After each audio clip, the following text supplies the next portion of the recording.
Vamos começar o nosso estudo de hoje, o estudo do livro Depois da Morte, de Leon Denis. Nós estamos na terceira parte, O Mundo Invisível, no capítulo 18, Fenômenos Espíritas, e vamos também para o capítulo 19, Testemunhos Científicos.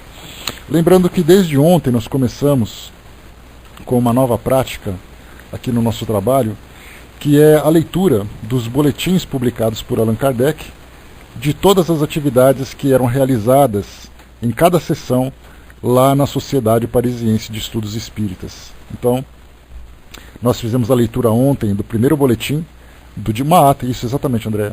Ele chama de boletim aqui, né? Então, nós lemos ontem, no dia 1º de julho de 1859, a primeira ata publicada, né, da Sociedade. Hoje nós vamos ler do dia 8 de julho, uma sexta-feira, de 1859. A gente vai deixar para ler no final do trabalho, sugestão de nosso colega ontem, porque a gente começa a fazer a leitura da ata agora e muita gente chega depois e acaba não pegando a leitura, então a gente deixa sempre para o final. Então todos os dias, Zé, eu tenho aqui em PDF, você pode encontrar a coleção completa da Revista Espírita lá no site da Federação Espírita Brasileira, tá? Lá na FEB. Eles disponibilizam lá um acervo digital bastante interessante das obras básicas e também da Revista Espírita. Então você pode encontrar toda ela por lá, tá? Caso você não encontre, você me fala que depois eu acho o link lá e te mando. Então, no final do estudo, né, a gente sempre reserva ali uns 10 minutinhos finais do nosso trabalho para a leitura então dessas atas. Todos os dias a gente vai fazer isso para acompanharmos, né, de que forma que os trabalhos se desenvolviam na sociedade. Também qual era o conteúdo desse trabalho, que é extremamente importante para nós, né, a admissão de novos membros, as evocações, os estudos realizados, os trabalhos, né, os contatos que eram feitos. Então a gente vai acompanhar isso diariamente, que eu acho que é muito legal, para conhecermos um pouquinho mais sobre a intimidade desse trabalho realizado, não apenas por Allan Kardec, mas pela própria sociedade, para até fazermos uma comparação daquilo que era feito naquela época e para aquilo que hoje é feito nos centros espíritas, né, que mudou muito o perfil dos trabalhos comparados com aquela época. Vamos lá então. Nós temos estudado no nosso livro Obras Póstumas, vimos no nosso encontro anterior, no capítulo 17, falando sobre os fluidos e o magnetismo. Então, esse capítulo 17 é meio que uma transição daquilo que nós estudamos a respeito do mundo material, das leis que regem o mundo material, para começar a entrar então no mundo espiritual, falando dos fluidos, que embora seja matéria, é uma matéria bastante sutil, mas que não é percebida, né, pelos nossos sentidos físicos, os nossos sentidos materiais. O magnetismo também, que é uma força muito grande que age sobre esses fluidos. Então agora, compreendendo a ação dos fluidos e também dessas forças do magnetismo, nós vamos agora entrar nos fenômenos espíritas, que é exatamente a manifestação de uma ação dos fluidos a partir do mundo espiritual e que é percebido por nós aqui no mundo físico. Tá? Então aqui começamos agora a perceber o mundo espiritual através da ação da força magnética e dos fluidos também. Vamos lá. Isso aqui é só um trecho pequeno que Leon Denis trouxe. Depois a gente vai para da parte científica. Entre todas as provas de que existe no homem um princípio espiritual sobrevivente ao corpo, as mais frisantes são fornecidas pelo fenômeno do espiritualismo experimental ou espiritismo. Os fenômenos espíritas, considerados a princípio como puro charlatanismo, entraram no domínio da observação rigorosa e, se certos sábios ainda os desdenham, rejeitam e negam, outros, não menos eminentes, os estudam, verificando sua importância e realidade. Na América e em todas as nações da Europa, sociedades psicológicas fazem disso o objeto constante de seus estudos. Quando se fala sobre essas personalidades da época que uns criticavam e apontavam como charlatanismo e desdenhavam aquilo que era visto como fenômeno, e também aqueles outros nomes eminentes da sociedade europeia e americana que também faziam estudos, só que em sentido oposto, né, reafirmando aquilo que era trazido do mundo espiritual, como por exemplo Nós já vimos William Crookes, César Lombroso, Gabriel Delany e tantos outros cientistas da época, né, como o próprio William Crookes foi convidado pela Sociedade Científica de Londres para poder mostrar exatamente que não existe esse fenômeno e que seria isso ou uma fantasia ou uma fraude. E aí aquela clássica frase de William Crookes que dizia exatamente isso, né? Foi através desses estudos que ele realmente comprovou. Se antes ele tinha alguma dúvida, agora ele teria certeza que existia realmente aquele fenômeno, né? Então, é através dos estudos que os objetos começaram então a se tornar objetos reais de estudos e não simplesmente um folclore dentro do meio espiritualista. Tais fenômenos, já ouvimos, produziram-se em todos os tempos. Outrora estavam envolvidos em mistério e só eram conhecidos por um pequeno número de pesquisadores. Hoje universalizaram-se, produzem-se com uma persistência e uma variedade de formas que confundem a ciência moderna.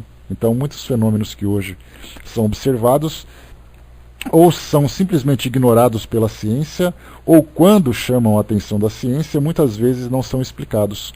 Basta a gente ver, por exemplo, algo que é bastante claro na nossa sociedade, são as curas espirituais, que as pessoas vão aos médicos, fazem ali exames, chegam a um diagnóstico, muitas vezes com doenças incuráveis, com doenças terminais, e aí então, após um tratamento espiritual, há então a reversão daquele quadro.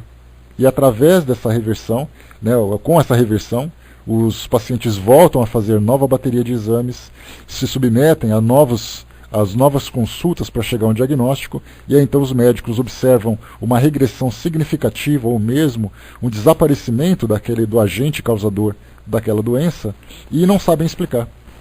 E muitas vezes eles dizem assim, é uma questão de fé, foi um milagre.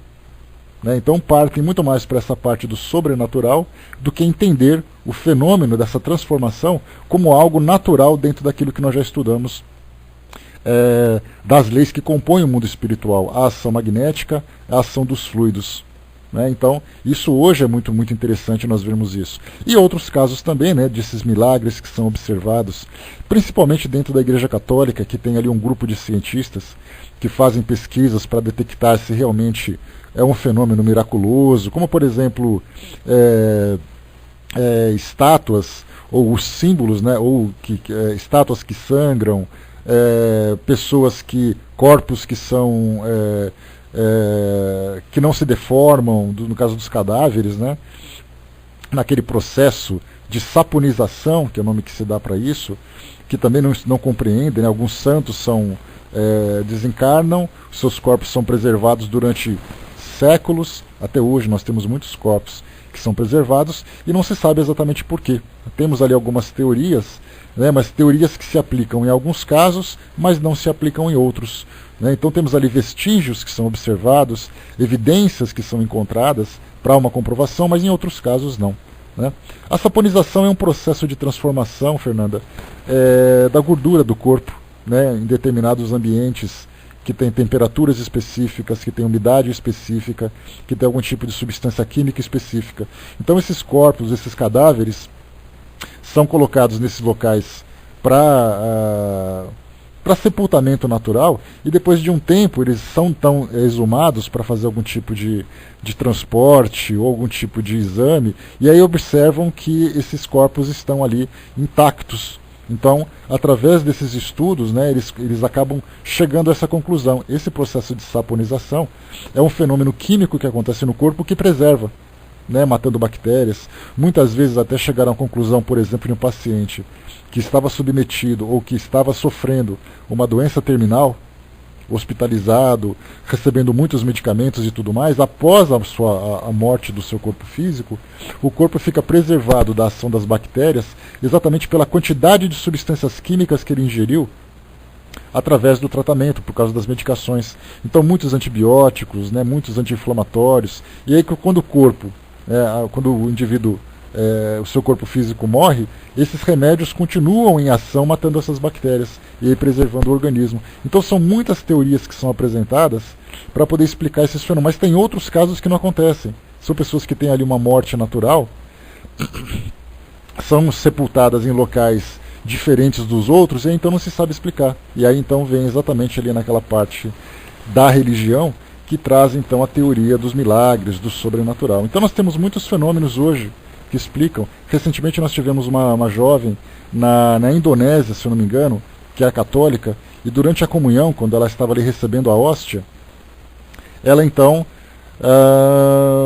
só se alguém se oferecer agora, Tina. Por enquanto a gente está aqui no meio do estudo, tá? Então, durante a comunhão, quando ela recebia a hóstia se transformou em sangue. E aí depois ela foi para o Vaticano para conversar com o Papa. Na época era o Papa... Eu não lembro se era o Bento XVI, eu acho que era o Bento XVI, que já não é tão antigo assim. Então a recebeu, né, e conversou sobre o milagre e tudo mais. Então, várias outras situações que são observadas dentro desse campo chamado de sobrenatural. Mas que os cientistas começaram a entender então que todos eles têm em comum, a partir do entendimento da existência desses fluidos e dessas forças magnéticas, ou dessa força magnética, faz então com que haja uma mudança na condição do fenômeno. Nesse caso da transformação em sangue, né, dentro do que o Espiritismo pode compreender, estudando o livro dos médiuns, que nós já tivemos a oportunidade de chegar nesse ponto, de passar por ele, no capítulo que trata do laboratório do mundo invisível, quando os espíritos explicam que é possível a manipulação desses fluidos a partir do mundo espiritual, transformando a matéria, no caso de materialização, no caso de desmaterialização, no caso de transformação, como os espíritos responderam, Erasto falou sobre isso, que seria possível, através dessa mudança de substância, criar um veneno. Aí o que Erasto respondeu foi que sim, seria possível, mas que Deus não permitiria. Né? Então não há essa interferência direta, mas quando há, né, exatamente para provocar, para nos chocar. E no Evangelho, né, nas histórias de Jesus, nós temos ali a multiplicação de pães e de peixes, transformação da água em vinho e tudo mais. Né? Então, no caso da Bíblia, seria muito mais assim um conto, que não há como comprovar. Mas daquilo que já foi observado, através dos estudos espíritas, nós podemos entender um pouco mais sobre essas transformações que a matéria acaba sofrendo. O Brás colocou, né, o Espiritismo, além de matar a morte, matou os milagres. Né? Pois é, um fenômeno pouco conhecido é da combustão humana, né, da combustão espontânea. Né? Que isso também pode vir tanto no caso de um fenômeno mediúnico, como pode vir também como um próprio fenômeno anímico. Né? Então, como a gente já viu isso em outra oportunidade. Continuando para nós. Newton, né, no caso o Sir Isaac Newton, disse: é loucura acreditar que se conhecem todas as coisas, e é sabedoria estudar sempre. Né? Não só todos os sábios, mas também todos os homens sensatos têm o dever de estudar esses fatos que nos patenteiam uma face ignorada da natureza, de montar as causas e reduzir as suas leis. Esse exame só pode fortificar a razão e servir ao progresso, destruindo a superstição em sua origem, porque a superstição está sempre pronta a apoderar-se dos fenômenos desprezados pela ciência, a desfigurá-los e atribuir-lhes caráter sobrenatural ou miraculoso. É exatamente aquilo que a gente falava. A maior parte das pessoas que desdenham essas questões, ou que, tendo-as estudado, o fizeram superficialmente, sem método, sem espírito de coerência, acusa os espíritas de interpretarem mal os fenômenos, ou pelo menos de deduzirem conclusões prematuras. Né? Então, para aqueles que não conhecem esses fenômenos, acabam dando o seu próprio julgamento, e no caso, para aqueles que estudam a doutrina espírita e se dedicam aos estudos dos fenômenos, também são criticados, porque é muito fácil você falar do mundo espiritual sem poder comprovar aquilo que existe no mundo espiritual. Então, quando se fala sobre espiritismo, nós tivemos até uma experiência, uma situação semelhante na semana passada, né? Um rapaz que estava aqui de visita na nossa sala, acabou depois pedindo a palavra para trazer ali uma opinião toda, que ele queria contestar essa ideia de que algumas religiões conseguem, através de uma metodologia específica, explorar um pouco mais o mundo espiritual. Então, na visão dele, dizia que todas as religiões são iguais né, e cada um pode escolher a religião que quiser. Isso era um fato, né? Então, provavelmente ele tinha ali algumas dúvidas e veio na nossa sala e acabou desabafando ali as suas angústias, né? Então, mas o detalhe interessante daquela situação, daquela experiência que nós tivemos, foi exatamente isso, né? O espiritismo, ele é um novo aspecto da ciência nesses estudos dos fenômenos que demanda muito tempo para poder se conhecer e desse conhecimento trazer ali aplicações e fazer experimentos para entender exatamente o que acontece. Então não adianta a gente ler uma frase, a gente estudar numa única hora e acreditar que nesse momento nós conseguiremos ter todas as respostas. Então, que foi aquele caso, daquele rapaz que veio, ouviu o nosso estudo e trouxe ali uma opinião, fazendo uma crítica geral sobre todas as religiões, inclusive para a própria doutrina espírita, sem compreender sequer a sua base, sem compreender a sua essência. Seria mais ou menos fazendo uma comparação se nós fôssemos estudar história, fazer um curso de história.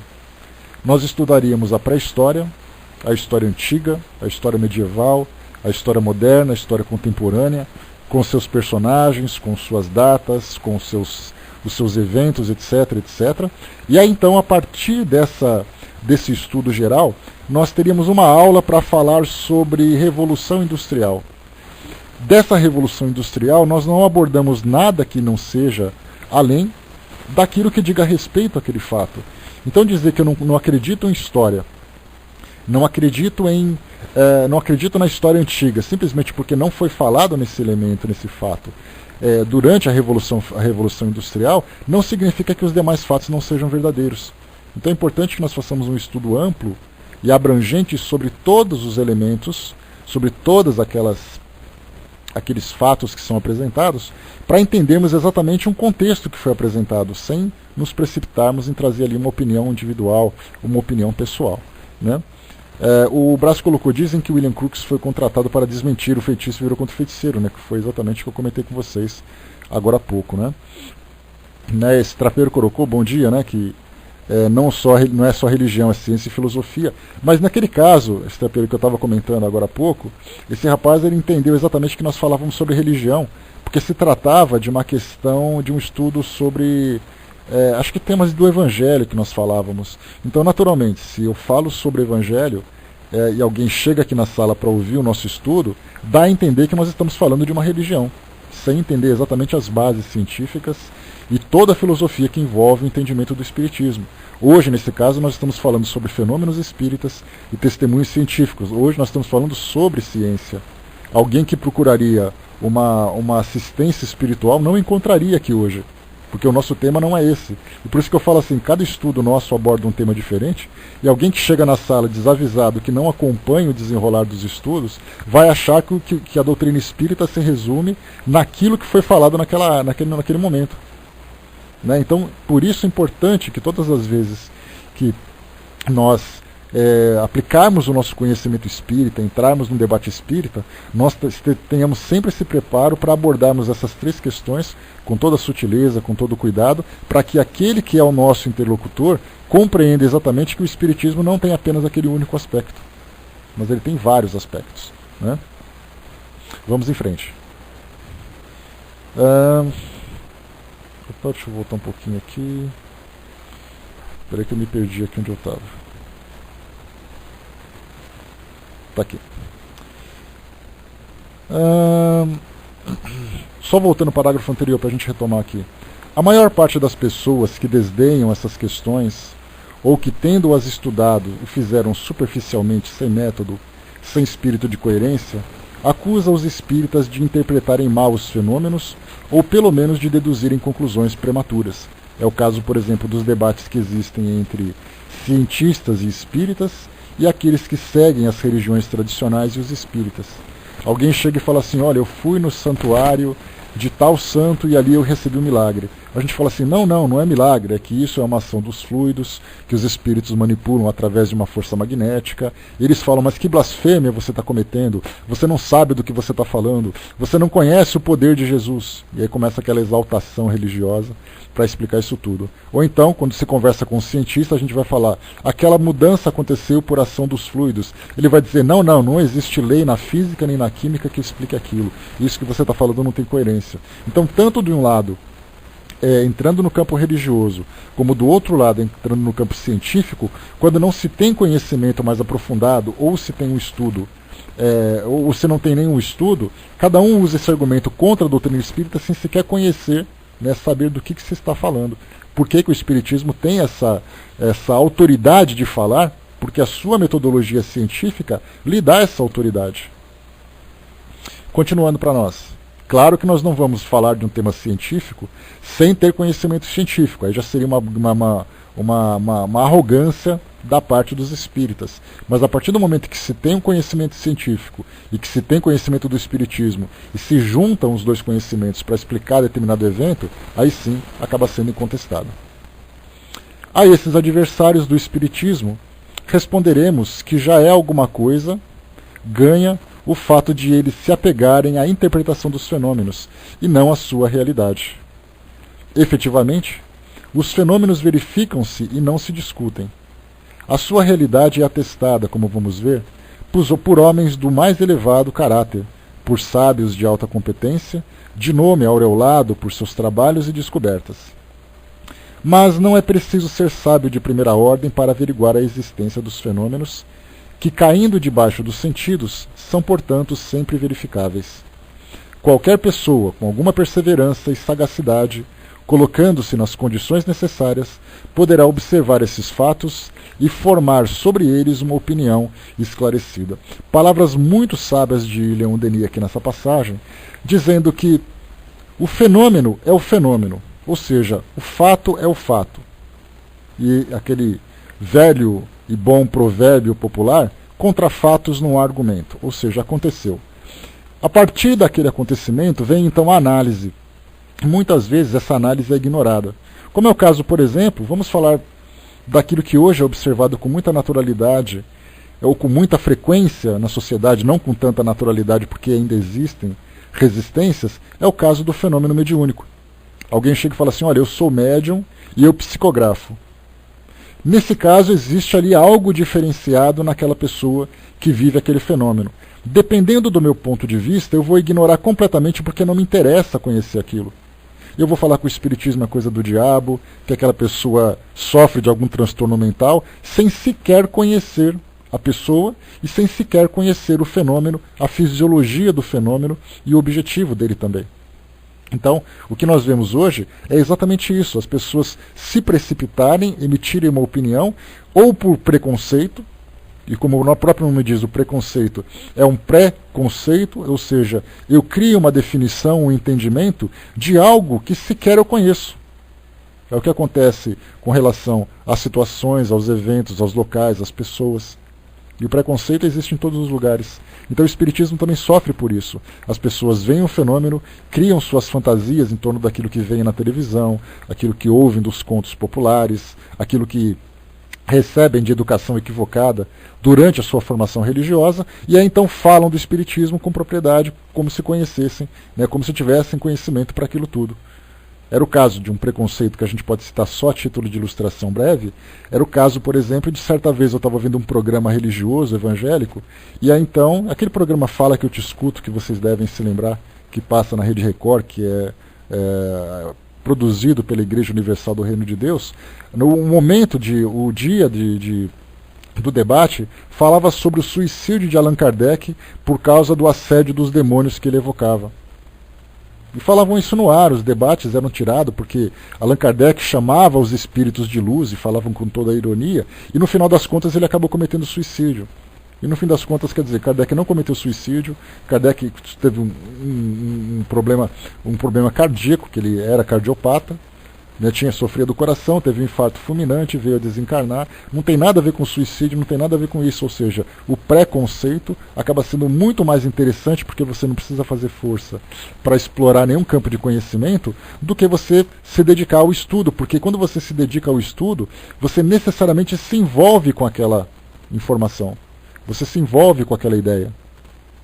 E quando você se envolve com ela, ou você gosta, né, ou depois você não gosta, mas o fato de você estar se misturando já te macula, né, já mancha a sua consciência a partir das suas crenças, a partir daquilo que a partir daquilo que a pessoa,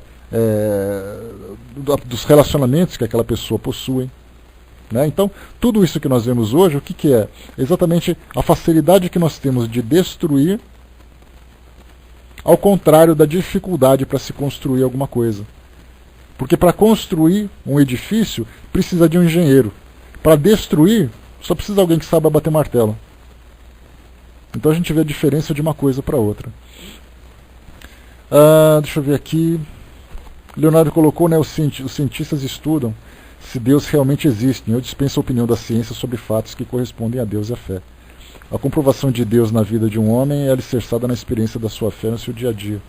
Não precisa de alguém que investigue fatos naturais ou sobrenatural para depois nos dar um parecer comprobatório. Né? O detalhe, né, que a gente tem, o Leonardo, é que quando você fala sobre a ciência dando a opinião dela, a ciência é válida, a opinião da ciência é válida também, mas ela não pode adentrar num campo para emitir um parecer de algo que ela não conhece. Então, se a ciência se coloca na condição de julgar Deus, então ela precisa ter os argumentos para comprovar não apenas a existência de Deus, mas também para comprovar a sua não existência, coisa que não é possível de fazer. Então, muitas vezes hoje nós ouvimos cientistas que emitem suas opiniões e não necessariamente a ciência dando o seu parecer, porque a ciência trabalha com aquilo que ela dispõe. É como você analisar um crime. Acontece um crime numa cidade, a polícia civil, a polícia científica acabam se envolvendo, as duas polícias se envolvem para fazer uma investigação e muitas vezes não conseguem chegar a uma conclusão. E por que não consegue chegar? Porque falta, inicialmente, todos os vestígios para poder formular uma ideia. Segundo, faltam ali as evidências para trazer uma comprovação, os indícios para entender as circunstâncias em que aquilo aconteceu. E se você não tem esses elementos, como é que você vai comprovar um crime? Se hoje a ciência tem dificuldade para desvendar uma doença, para desvendar um crime, como é que ela vai querer ter a pretensão de penetrar nos mistérios do mundo espiritual? Então, na verdade, nós vemos cientistas falando sobre isso. Então, quando nós ouvimos assistimos a um documentário em que um cientista fala assim, olha, Deus não existe porque ninguém pode provar. É a opinião dele. Porque a ciência não pode provar não apenas a existência de Deus, como não pode provar um monte de coisa também. Mas aí, como existe essa rixa entre ciência e religião, acaba ficando uma coisa mais acentuada, né? Fica uma coisa mais complicada. Mas vamos em frente. Continuando para nós aqui. Essa então aqui foi a introdução que eu trouxe para vocês sobre os fenômenos espíritas, né? Os fenômenos mediúnicos. Então aqui nós vimos que temos aqueles que estudam para desmascarar, aqueles que estudam para explicar, aqueles que se preocupam em estudar. Então, mesmo como o Lendene colocou para nós, apesar disso, tá? Boa viagem, Miriam, beijo. Então, apesar de muitas pessoas não compreenderem de que forma que se pode explicar aquilo, o fato delas darem atenção já é algo muito positivo, já é algo muito proveitoso. Já é um passo para sair daquela crença cega, fantasiosa, e começar pelo menos a raciocinar em cima daquilo que aconteceu. Né? Então vamos em frente.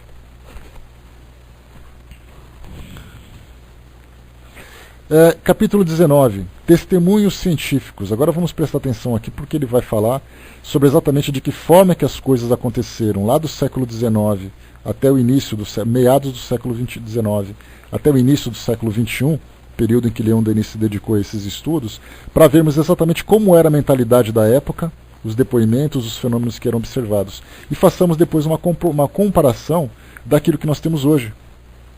né? Ou seja, por que naquela época nós tínhamos grandes nomes de cientistas que eram reconhecidos pela sociedade, pelas instituições científicas, premiados e tudo mais, que se dedicavam ao estudo dos fenômenos mediúnicos, e por que hoje, com toda a tecnologia, todo o avanço que nós temos, não existe nenhuma preocupação com esses estudos?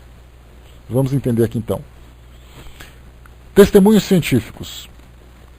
Foi no seio da grande Confederação Americana, em 1859, que pela primeira vez as manifestações espíritas atraíram a atenção pública.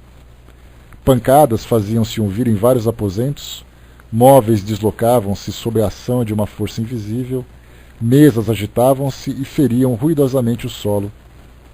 Tendo um dos espectadores tido a ideia de combinar as letras do alfabeto com o número de pancadas, estabeleceu-se uma espécie de telegrafia espiritual, e a força oculta pôde conversar com os assistentes. Disse ser a alma de uma pessoa conhecida que tinha vivido no país. Entrou em minuências muito exatas sobre a sua identidade, vida e morte, e relatou particularidades que dissiparam todas as dúvidas. Outras almas foram evocadas e responderam com a mesma precisão. Todas se diziam revestidas de um corpo fluídico, invisível aos nossos sentidos, porém que não deixava de ser material.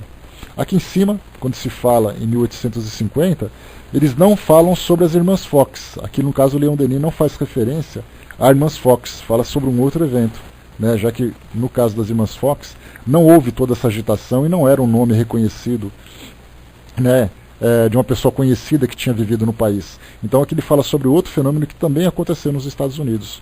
Aliás, para quem quiser estudar sobre isso, sobre os fenômenos espíritas, na década, no século XIX, vai encontrar bastante informação, né, em alguns livros que foram publicados naquele país e que foram traduzidos para cá também.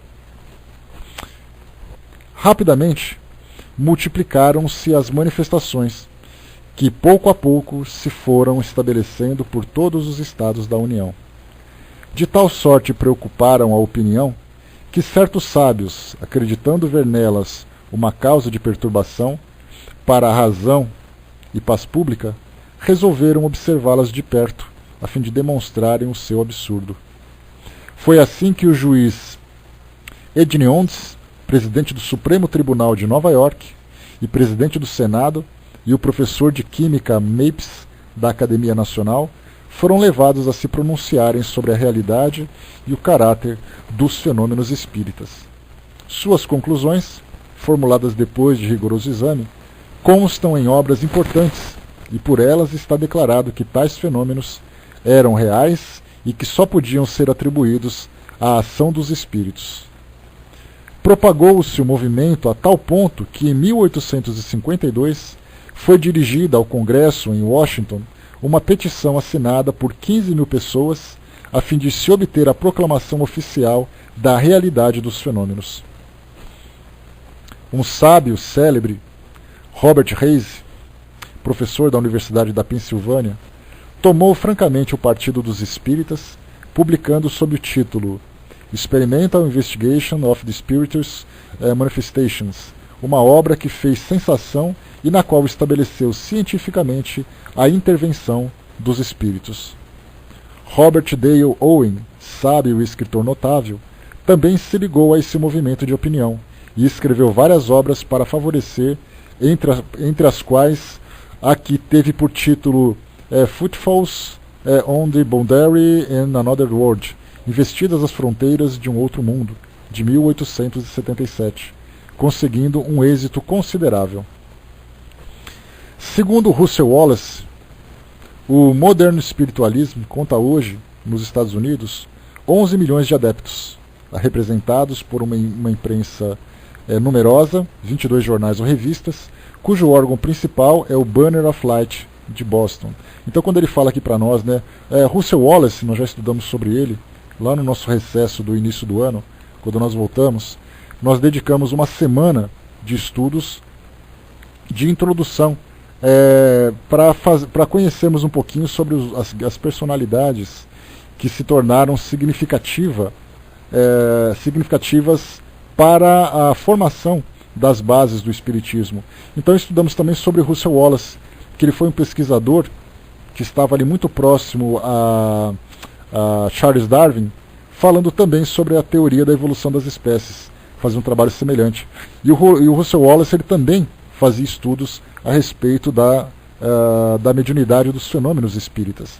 Então aqui nós temos hoje, quando ele fala que conta hoje nos Estados Unidos com 11 milhões de adeptos, naturalmente ele fala do início do século XX, não mais no início do século XXI.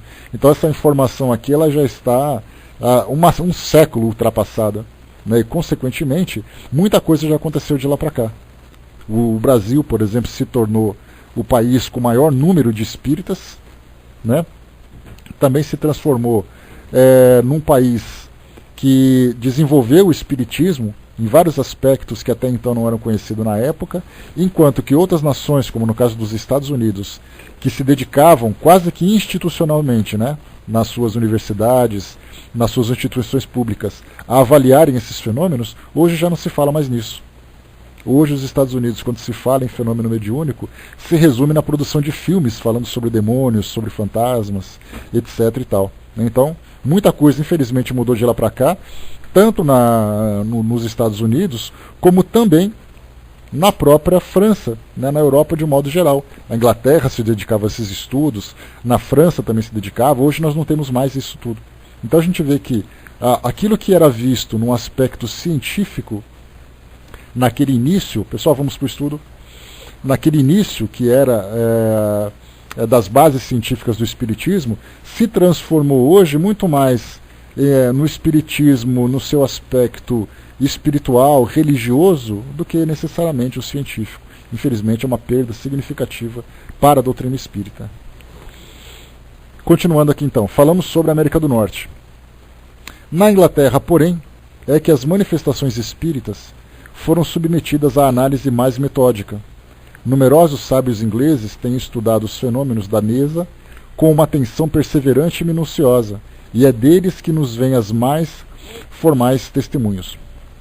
Em 1869, a Sociedade Dialética de Londres, uma das mais autorizadas gremiações científicas, nomeou uma comissão de 33 membros, sábios, literatos, prelados, magistrados, entre os quais o Sir John Lubbock, da Royal Society, Henry Lewis, hábil fisiologista, Huxley, Wallace, Crookes, etc., para examinar e aniquilar para sempre esses fenômenos espíritas que, dizia a moção, são somente produto da imaginação. Depois de 18 meses de experiências e de estudos, a comissão, em seu relatório, reconheceu a realidade dos fenômenos e concluiu em favor do espiritismo. Na enumeração dos fatos observados, o relatório não só demonstra as pancadas e os movimentos da mesa, mas também menciona a aparição de mãos e de formas que, não pertencendo a nenhum ente humano, pareciam vivas por sua ação e mobilidade. Essas mãos eram algumas vezes tocadas e seguradas pelos assistentes, convencidos de que elas não eram o resultado de uma impostura ou de uma ilusão. Nesse caso aqui, a gente lembra, estudando um pouquinho sobre a história do senhor Douglas Home, que era ali um dos grandes médiums de efeitos físicos na época, sempre muito presente na Inglaterra principalmente. Ele então era um desses médiums que produziam, Daniel Douglas Holmes, que produzia então essa materialização de mãos. Numa das reuniões que eram realizadas, mãos se materializavam e, por exemplo, tocavam instrumentos musicais. Então tem um livro, que eu já comentei com vocês, de uma enciclopédia, na verdade, que foi traduzida aqui para o Brasil pela Abril Cultural, uma enciclopédia que fala só sobre fenômenos que são não sobrenaturais, mas eu me esqueci o título dele agora, mas falam de fenômenos que são inexplicáveis pela ciência. Tá? Então, qual foi a questão? Essa enciclopédia foi produzida nos Estados Unidos, e lá eles contavam um pouquinho sobre a história de vários médiums. E eles se dedicaram a algumas páginas significativas falando sobre as irmãs Fox e falando sobre Douglas Home. E ali contavam desde das situações em que o charlatanismo estava envolvido, em que os fenômenos eram reais, em que havia aquela ambição de lucrar com esses fenômenos, já que muitos desses médiums do passado viviam em função das apresentações. Então alugavam teatros, eram convidados por círculos sociais, por pessoas de um determinado círculo social, para apresentarem esses fenômenos, né? E isso acabavam chamando a atenção. Então, por isso, esses médiuns eram estudados também por esses cientistas. Um dos 33, Russell Wallace, colaborador de Darwin, e depois da morte deste, o mais eminente representante do evolucionismo, prosseguiu suas investigações e consignou os seus resultados numa obra de grande êxito, Miracles and Modern Spiritualism, Milagres e Espiritualismo Moderno. Falando dos fenômenos, exprime-se nesses termos: quando me entreguei a essas experiências, era fundamentalmente materialista. Não havia em minha mente concepção alguma de existência espiritual. Contudo, os fatos são obstinados. Venceram e obrigaram-me a aceitá-los muito tempo antes que eu pudesse admitir a sua explicação espiritual. Esta veio sob a influência constante de fatos sucessivos que não podiam ser afastados nem explicados de nenhuma outra maneira. Né? Então aqui para nós vimos, né, que no caso o Russell Wallace, que era materialista, que era um cientista que estudava o evolucionismo, né, ou seja, a ideia da evolução das espécies, que o homem havia se originado como uma evolução dos primatas e tudo mais, ele acabou se deparando com os fenômenos mediúnicos, acabou se convencendo da sua existência, mesmo antes de entender como ela funcionava. E aí então trouxe para nós essa frase.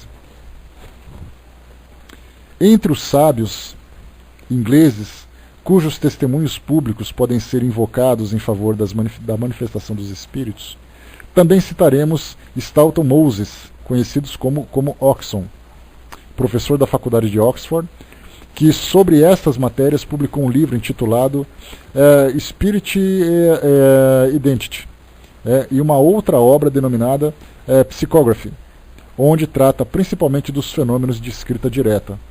Warden, engenheiro-chefe dos telégrafos, inventor do condensador elétrico, Sergeant Cox, jurisconsulto, A. D. Morgan, presidente da Sociedade Matemática de Londres, que afirma claramente as suas crenças na obra From Master to Spirit, o professor Charles, da Universidade de Cambridge, e os doutores Chambers, James Owen, G. Saxon, etc.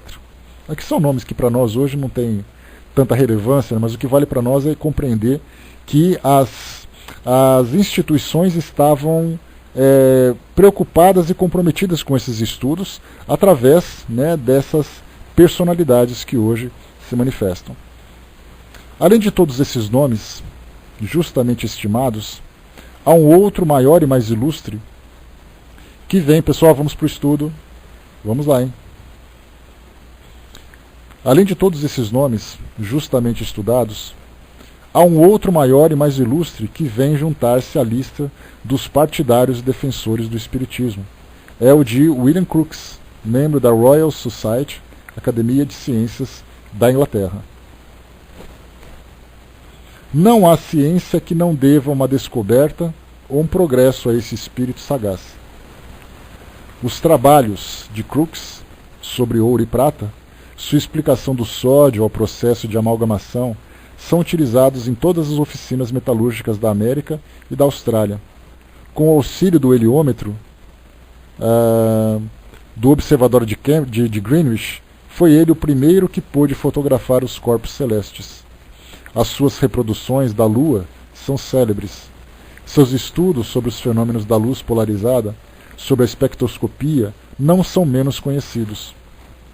Crookes descobriu também o tálio. Todos esses trabalhos, porém, são excedidos por sua magnífica descoberta do quarto estado da matéria, descoberta que lhe assegura um lugar no panteão da Inglaterra, ao lado de Newton e Herschel, e outro mais admirável ainda na memória dos homens. William Crookes entregou-se durante 10 anos ao estudo das manifestações espíritas e para verificá-las cientificamente, construiu instrumentos de precisão e delicadeza inauditas, com o auxílio de um médium notável, a jovem Florence Cook, e de outros sábios tão rigorosamente metódicos como ele, operava em seu próprio laboratório, cercado de aparelhos elétricos que teriam tornado impossível ou mortal qualquer tentativa de fraude. Em sua obra Research in the Phenomenal Spiritualism, de 1883, não, um pouquinho mais para frente ainda, Crookes analisa diversas espécies de fenômenos observados, movimentos de corpos pesados, execução de peças musicais sem contato humano, aparições de mãos em plena luz, aparição de formas e de figuras, etc.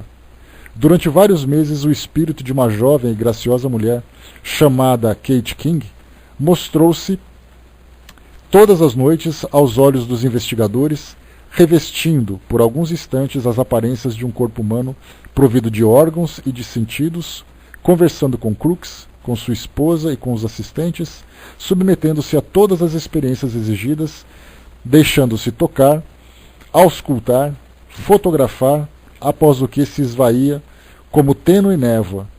Essas curiosas manifestações estão longamente relatadas na obra referida de William Crookes.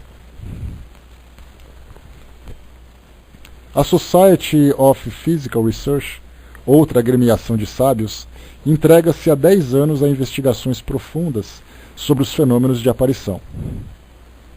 Várias centenas de casos foram descobertos por ela, consignados na sua revista denominada Proceedings, e numa obra especial, Phantasm the Living, os fantasmas vivem, dos Dr. Myers, Gurney e Podmore, que explicam tais fenômenos pela telepatia ou transmissão do pensamento entre os seres humanos. Quase todos esses fenômenos sucederam-se no momento da morte de pessoas que, em certas ocasiões, se reproduziam nas ditas aparições. Uma leitura atenciosa dos Proceedings não permite que aceitemos, para um grande número de casos, as diferentes explicações dadas por esses doutores, como sendo tais fenômenos o produto da ação mental à distância ou da alucinação. Nem mesmo é razoável admitir o caráter subjetivo que, em geral, lhes atribuem. A objetividade, a realidade desses fatos, resulta dos próprios termos dos proceedings e dos testemunhos recolhidos durante as investigações. As aparições, citação aqui agora do livro, do jornal. As aparições têm, em certos casos, impressionado os animais. Ao seu aspecto, cães bravios são tomados pelo terror, ocultam-se e fogem, cavalos passam apressadamente, trêmulos por todo o corpo, cobrem-se de suor ou recusam-se a avançar. Outra citação. Algumas aparições deram lugar a impressões auditivas, táteis e visuais. Fantasmas em diversos andares de uma casa foram vistos sucessivamente por diversas testemunhas. Na obra Phantoms of the Living estão referidos muitos efeitos físicos que foram produzidos, tais como ruídos, pancadas, abertura de portas, deslocamento de objetos, etc.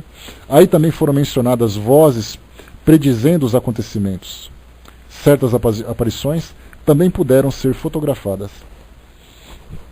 Na Alemanha, os mesmos testemunhos da existência dos espíritos e de suas manifestações decorrem dos trabalhos do astrônomo Zunner, dos professores Ulrich Weber Fechner, da Universidade de Leipzig, Karl Oppel, de Munique. Esses sábios céticos todos, a princípio, e igualmente animados do desejo de desmascarar o que consideravam trapaças vulgares, foram constrangidos pelo respeito à verdade a proclamar a realidade dos fatos observados. O movimento espírita estendeu-se aos diversos países latinos. A Espanha possui, em cada uma de suas principais cidades, uma sociedade e um jornal de estudos psíquicos. A agremiação mais importante é o Centro Barcelonês, ao qual está ligada a União Escolar Espiritista, cujo órgão é a Revista de Estudos Psicológicos. Uma federação reúne todos os grupos e círculos da Catalunha, em número superior a 100. O seu presidente é o Visconde Torres Salanó, escritor e experimentador distinto. Na Itália, também se produziram manifestações importantes em favor do espiritismo. Depois das experiências do professor Ercole Sciaia, de Nápoles, realizada com a média Eusapia Palladino, aí se tratavam debates apaixonados que têm agitado o mundo sábio. Esse investigador reproduziu todos os fenômenos notáveis do espiritismo: transportes, materializações, levitações, etc., aos quais também se devem adicionar as impressões de pés e mãos e fisionomias em parafinas derretida, assim obtidas em recipientes isolados de todo e qualquer contato humano. A publicidade que se deu a esses fatos provocou uma crítica vivaz da parte do professor Lombroso, o Cesare Lombroso, criminalista e antropologista célebre. Oferecendo-se o Sr. Sciaia para produzir novamente os mesmos fenômenos, realizaram-se então, em fins do ano de 1891, várias sessões na própria casa de Lombroso, em Nápoles. Este, auxiliado por outros professores, os senhores Tamburini, Virgílio, Blanch, Visioli, da Universidade de Nápoles, pôde assim verificar a realidade dos fatos espíritas, que depois se tornou pública. Então a gente viu aqui o professor Cesare Lombroso, que inicialmente era um contestador dos fenômenos espíritas. Depois, com essas experiências realizadas na sua própria casa, ele acabou se convencendo e se tornou depois um dos grandes pesquisadores, inclusive publicando muitos livros a respeito dos fenômenos espíritas. Em carta publicada ulteriormente, vai com Deus, Cidizinha, beijos. Obrigado. Em carta publicada ulteriormente, ou seja, depois, o professor Lombroso menciona as experiências realizadas pelos doutores Bart e De Fiosa, durante os quais o primeiro destes viu seu pai já falecido, que então o abraçou 2 vezes. Em outra sessão, o banqueiro Kirsch viu aparecer uma pessoa sua afeiçoada, morta havia 20 anos, e que lhe falou em francês, língua desconhecida do médium. O professor Lombroso tentou explicar todos os fenômenos espírita pela exteriorização da força psíquica do médium, porém não demonstrou como essa teoria poderia a eles adaptar-se. Ou seja, a explicação que o Cesare Lombroso dava era mais ou menos aquilo que hoje os estudantes da parapsicologia, ou os estudiosos da parapsicologia, utilizam, que, por exemplo, você pode plasmar uma imagem através da força do seu pensamento. Então você pode mover um objeto com a força do seu pensamento. Então essa materialização, como sendo uma exteriorização do pensamento, era a justificativa que se dava na época. Mas a partir do momento em que essas manifestações começavam a interagir com as pessoas, a conversar, a dar a sua opinião, com elementos que não eram de conhecimento do médium, então essa teoria da exteriorização da mente, ela não mais se justificava. Porque você poderia produzir uma imagem e ela se movimentaria, no caso dela se tornar animada, ela se manifestaria de acordo com o seu modo de pensar. Ou seja, eu mentalizo alguma coisa, essa coisa se materializa e aquilo que eu penso acontece com ela. Então essa é a primeira teoria que a parapsicologia hoje também fala.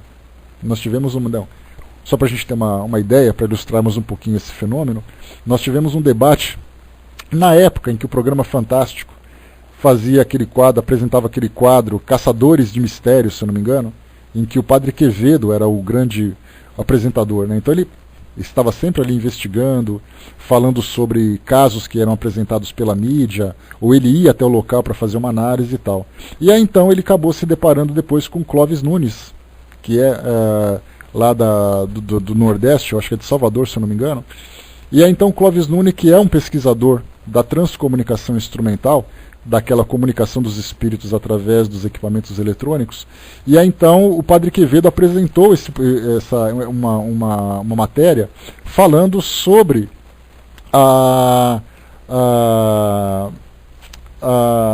me fugiu a palavra agora, sobre a não é que não foi uma fraude, mas mostrando que o fenômeno não era um fenômeno legitimamente espiritual, mas ele era um fenômeno que poderia ser explicado pela parapsicologia.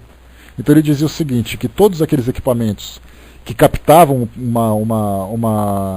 que transmitiam uma voz que era do além, por exemplo, né, ele nada mais fazia do que captava o pensamento de alguém que estava próximo, encarnado, vivo, ou de alguém que estava ali pelas redondezas, mas que não tinha nada a ver com o mundo espiritual. Então esses tipos de argumentos que eram utilizados naquela época de Leon Denis também eram argumentos que foram utilizados hoje, na atualidade, mas que na verdade, como Kardec colocou lá no livro dos médiuns, lá no começo, quando nós estudamos sobre as investigações, sobre a comprovação dos fenômenos, alguns elementos que deveriam ser considerados eram, por exemplo, primeiro, que tem que analisar quem eram as pessoas que estavam ali presentes, a intenção das pessoas principalmente. Segundo, quais eram as informações que chegavam do mundo espiritual. Se essas informações eram do conhecimento do médium, se essas informações estavam sempre em concordância com aquilo que com que se discutia naquela reunião. O próprio Kardec, apresentando uma determinada teoria no seu grupo de trabalho, um espírito veio e trouxe uma ideia completamente diferente.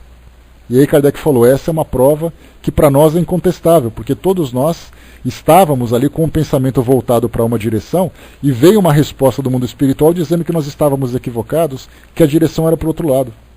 Então, se todo mundo pensa da mesma forma, e existe uma materialização que concorda com aquilo tudo que está sendo dito, pode ser uma projeção do pensamento.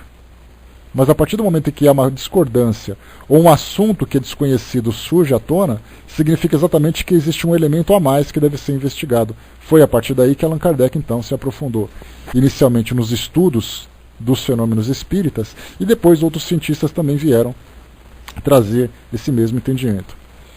O Elcio colocou, né, abração, Elcio.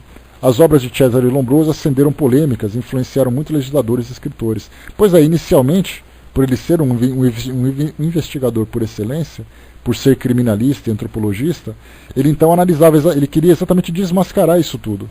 Foi aí que ele então percebeu a veracidade dos fatos e começou depois a publicar obras, né, livros, textos, artigos, atestando exatamente a legitimidade dos fenômenos pelas análises que ele fazia. Que não era simplesmente uma opinião. Ele atestava, porque ele comprovava através da metodologia que ele aplicava. Essa parte interessante.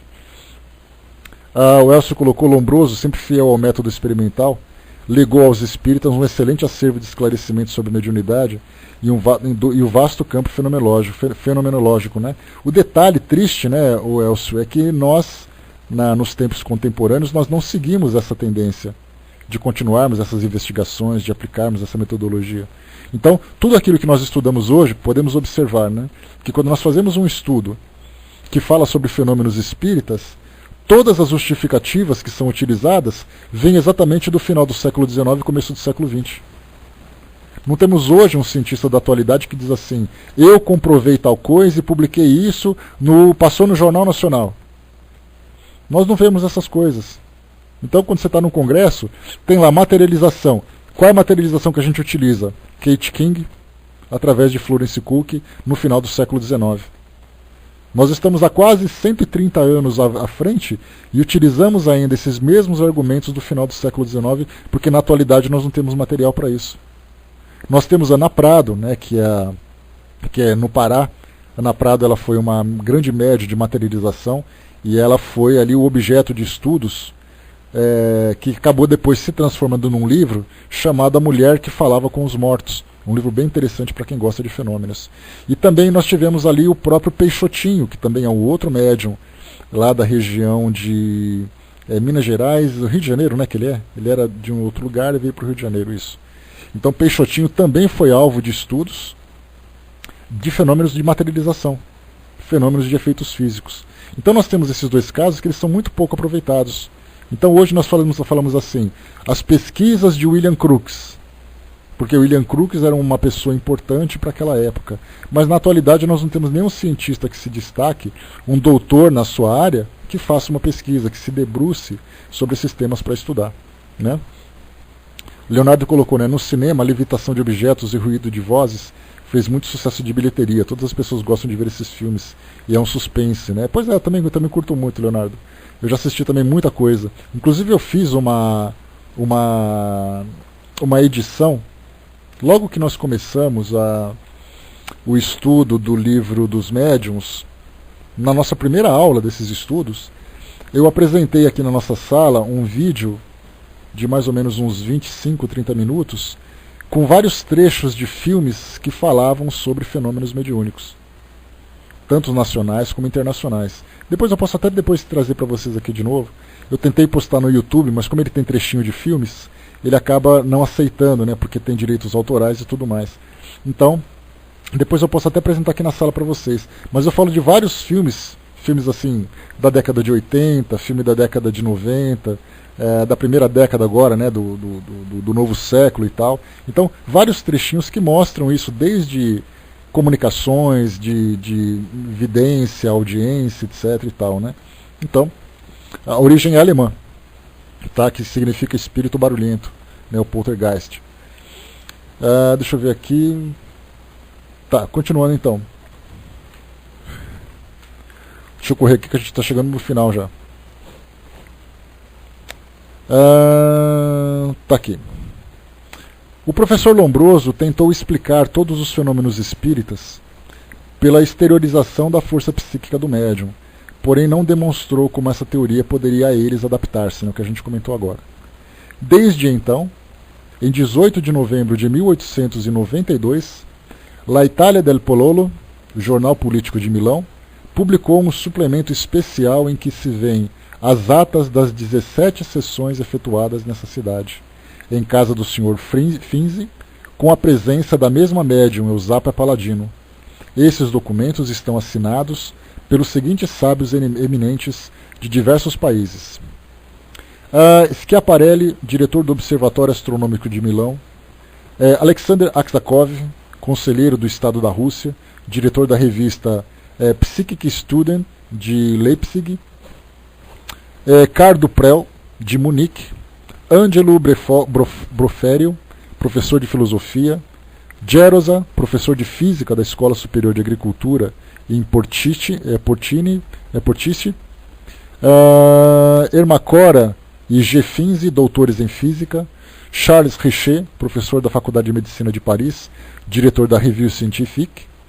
Lombroso, professor da Faculdade de Medicina de Turim.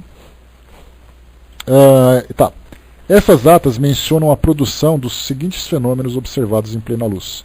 Vamos aqui para as atas agora, para ver que, olha os nomes que eram na época, professores de faculdades, membros de instituições científicas e tal. Essas eram as pessoas envolvidas naquela época. Hoje nós temos ali pessoas que isoladamente tentam se dedicar a esse tipo de pesquisa, mas sem reconhecimento e sem muita expressão no meio científico do nosso país, né? Vamos lá. Consta na ata: movimentos mecânicos que não podem ser explicados pelo contato das mãos. Não podem ser explicados pelo contato das mãos. Levantamento completo da mesa. Movimentos mecânicos com o contato indireto das mãos do médium, exercido de forma a tornar impossível qualquer ação desta. Movimentos espontâneos de objetos à distância, sem nenhum contato com as pessoas presentes. Movimento da mesa, também sem contato. Movimento dos braços de uma balança. Pancadas e reproduções de sons na mesa. Fenômenos obtidos na obscuridade, estando os pés e as mãos da médium constantemente seguros por duas outras pessoas, por duas das pessoas presentes. Então a médium sentada numa cadeira, as pessoas segurando-a para comprovar que ela não se levantaria. Alguns médiuns fizeram experiências sendo amarrados, outros fizeram experiências dentro de uma jaula, como aconteceu na Federação Espírita Catarinense durante as décadas de 20 e 30, publicaram um livro sobre isso. A gente já chegou a ler um trechinho do livro aqui, né, que eu tenho ele, que fala sobre comunicação dos espíritos, fenômenos de comunicação dos espíritos. E nós temos naquele livro as atas das reuniões de estudos de fenômenos físicos que mostravam isso. O médium amarrado, o médium com corrente e cadeados, o médium dentro de uma jaula, provocando fenômenos que ele não poderia ter tido contato. Então aqui nesse caso também a médium amarrada. E ela produziu esses fenômenos, transporte de diversos objetos sem contato, tais como cadeiras, instrumentos de música, etc. Impressão de dedos sobre o papel enegrecido por carvão, modelamento de dedos na argila, aparições de mãos sobre um fundo luminoso, aparições de luzes fosforescentes, levantamento da médium para cima da mesa, mudanças de cadeiras com as pessoas que as ocupavam, sensações de apalpadelas, ou seja, as pessoas apalpadas, e enfim, a meia-luz. Então vimos ali fenômenos que aconteciam com um ambiente claro, fenômenos que aconteciam com um ambiente completamente escuro, e agora fenômenos que aconteciam à meia-luz. Aparições de mãos humanas e vivas sobre a cabeça da médium, contato de uma figura humana barbuda.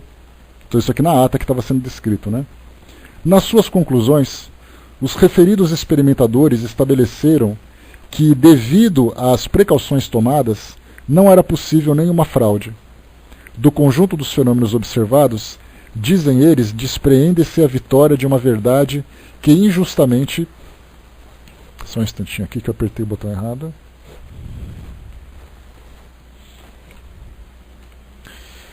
Nas suas conclusões, os referidos experimentadores estabelecem que, devido às precauções tomadas, não era possível nenhuma fraude.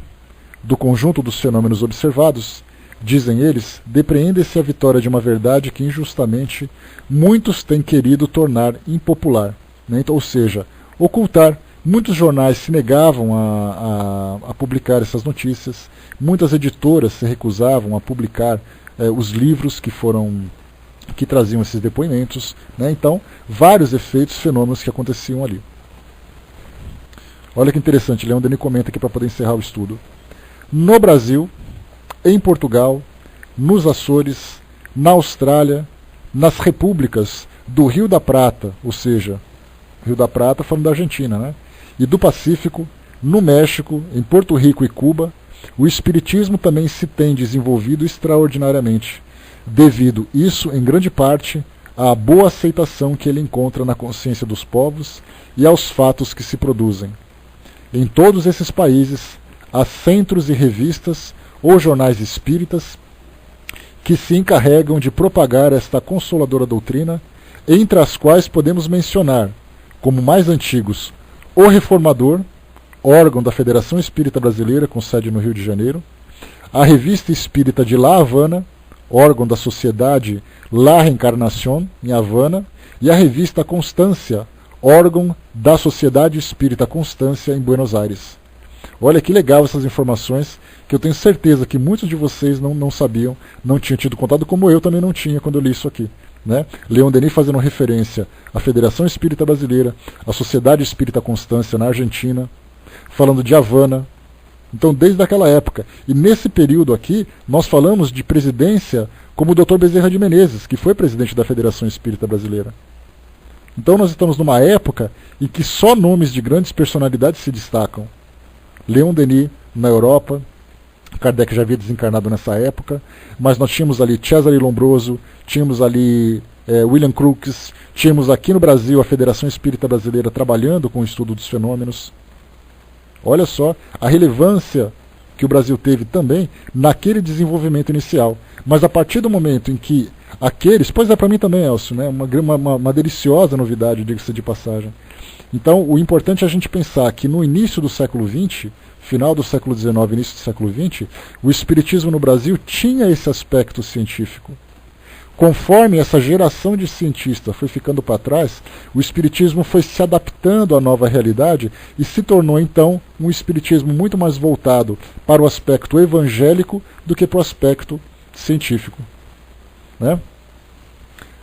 O Strapeiro colocou, o Dr. Bezerra foi um cara que lutou muito para fazer do Espiritismo uma coisa aceita no Brasil. Foi dentre tantos outros nomes, né, ele também foi aquele que se destacou com grande relevância. Né? Atualmente no Brasil, quem é o médium mais respeitado? Nós temos muitos médiuns respeitados hoje, né, Leonardo? Se você quer saber quem mais se destaca, nós temos Divaldo Franco, que no caso trabalha com psicografia e psicofonia. Nós temos, deixa eu ver, Sueli Caldas Schubert com psicografias também. Deixa eu ver, médium de efeito físico. Tá vendo? A médium de efeito físico não me vem ninguém à mente agora. A gente teria que fazer um estudo, né? Um estudo para poder entender um pouco mais sobre essa parte. Temos, por exemplo, o médium que se destaca, o João de Deus, que embora não seja espírita, né, ele é um médium que trabalha com tratamento, com curas espirituais, né? O de Niterói, que é o Raul Teixeira, que já não está mais ativo também. A Dora não é médium, né? A Dora é só estudiosa da doutrina, né? Mas ela, pelo menos, os trabalhos de destaque dela, pelo menos, o Brasil não conheço, né? Dr. Alonso e Alonso de Franca, também a mesma coisa, que trabalha lá com curas espirituais, aqui do interior de São Paulo, né? Então temos assim os médiuns que se destacam, não com a mesma envergadura, como por exemplo Chico Xavier. Ele não está trabalhando mais, o Sandra, depois que ele teve aquele derrame, ele não está mais trabalhando mediunicamente, então ele não está mais ativo nessa produção de fenômenos, né? Então hoje ele está assim, apenas se tratando, né? Então assim, do Chico para cá, do Peixotinho, da Ana Prado, da própria Dona Ivone do Amaral Pereira, também a mesma coisa, né? O Celso de Almeida Afonso, que também já desencarnou no começo do ano, fim do ano passado, né? Então assim, são médiuns que trabalham dentro das atividades regulares das suas instituições, sem necessariamente se destacarem de alguma forma, como acontecia no passado, como grandes produtores de fenômenos, né? Então, pessoal, fechamos por aqui esse nosso capítulo sobre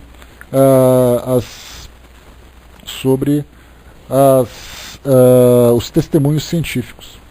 O próximo capítulo que a gente vai estudar vai ser o Espiritismo na França. Tá? Então aqui para nós vai ser o próximo tema de estudos. Bom, como eu falei para vocês, todos os dias agora a gente vai fazer a leitura do boletim emitido pela Sociedade Parisiense de Estudos Espíritas, para a gente compreender um pouquinho de como era feito o trabalho e qual era a atividade realizada, ou quais eram as atividades realizadas nas sessões que se faziam naquela época, né, em que Kardec era presidente, inclusive, da Sociedade Parisiense de Estudos Espíritas.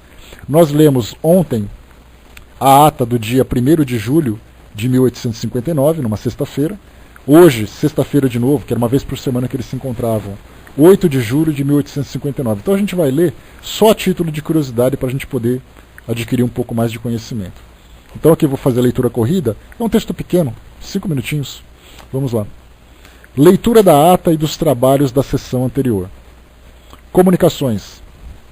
Leitura de 2 comunicações espontâneas obtida pelo Sr. R., membro titular, sendo uma de São Luís, encerrando conselhos à sociedade sobre o modo de apreciar as respostas dos espíritos, e outra de Lamennais. Serão publicadas no próximo número. Leitura de uma notícia sobre o diácono Paris e os convulsionários de Saint-Médard, preparada pelo Comitê dos Trabalhos para servir de objeto de estudo. O Sr. Didier, membro titular, presta conta das curiosas experiências por ele feitas sobre a escrita direta e os notáveis resultados que obteve. Estudos. Evocação do guia ou espírito familiar da Sra. Mali de Bordeaux, a propósito da notícia transmitida pelo Sr. S. sobre os fatos de manifestação produzidos na casa dessa senhora e lidos na sessão anterior. Interessante isso, né? Aconteceu na cidade de Bordeaux um fenômeno, ela escreveu para a sociedade, na sociedade fizeram a evocação do espírito familiar ou do guia para explicar o que estava acontecendo na casa dela. Algum centro espírita faz isso hoje? Longe de fazer, né? Ainda dentro do campo do estudo, evocação do Sr. K., morto a 15 de junho de 1859, portanto ali quase um mês antes, no departamento de Sartre. O Sr. K., homem de bem e muito esclarecido, era versado em estudos espíritas e sua evocação, realizada a pedido de parentes e amigos, constatou a influência de tais estudos sobre o estado de desprendimento da alma após a morte. Além disso, revelou espontaneamente o importante fato das visitas espíritas noturnas entre espíritos de pessoas vivas. Deste fato, decorrem graves consequências para a solução de certos problemas morais e psicológicos, né? Então essa aqui foi a ata que aconteceu no dia 8 de julho de 1859, e nós vimos assim, né, porque nós pensamos assim, eu tenho reunião no centro espírita. Naquela época, vamos imaginar que a reunião seja de 2 horas, eles se encontravam num determinado dia da semana, uma vez por semana, durante 2 horas, e depois disso produziam todos esses fenômenos. Hoje nós temos casas espíritas que abrem às 7 horas da manhã, fecham 9 horas da noite, tem estudos, tem palestras, trabalhos assistenciais, muito diferente o perfil das instituições na atualidade, é muito diferente do perfil da sociedade naquela época, que era um grupo voltado para estudos e divulgação do espiritismo. Hoje nós temos de estudo, de assistência, de trabalhos, etc, etc. Então, essa leitura que a gente fez hoje aqui foi exatamente o que aconteceu naquele dia, de 8 de julho de 1859, uma sexta-feira, na Sociedade Parisiense de Estudos Espíritas. Amanhã nós vamos ler a outra ata, do dia 15 de julho de 1859. Muito bem, fechando por aqui então o trabalho de hoje, pessoal. Amanhã a gente lembra que vamos estudar o... hoje é praticamente nulo, viu, Ana? Nós tivemos, para ter uma ideia, Ana perguntou aqui como se encontra o Espiritismo na França. Nós tivemos um congresso, o 4º Congresso Mundial Espírita, que aconteceu em Paris em 2004, e nós tivemos a transmissão aqui no Pautalk. A Federação Espírita Brasileira comprou uma sala do Pautalk, ela ficava aberta aqui durante todo o congresso, durante toda a semana, e nós aqui inclusive suspendíamos as nossas aulas, os nossos estudos, porque aqui, esse horário, começava lá às 8 horas da manhã e ia até, acho que às 5 horas da tarde, sei lá. Então aqui a gente não fazia estudo, nós ficamos uma semana, em vez de ficar aqui na sala, ficando na sala, ouvindo o congresso. Então lá, o que nós observamos é que dos participantes que estavam lá, a esmagadora maioria era de brasileiros que foi para lá ou que morava lá.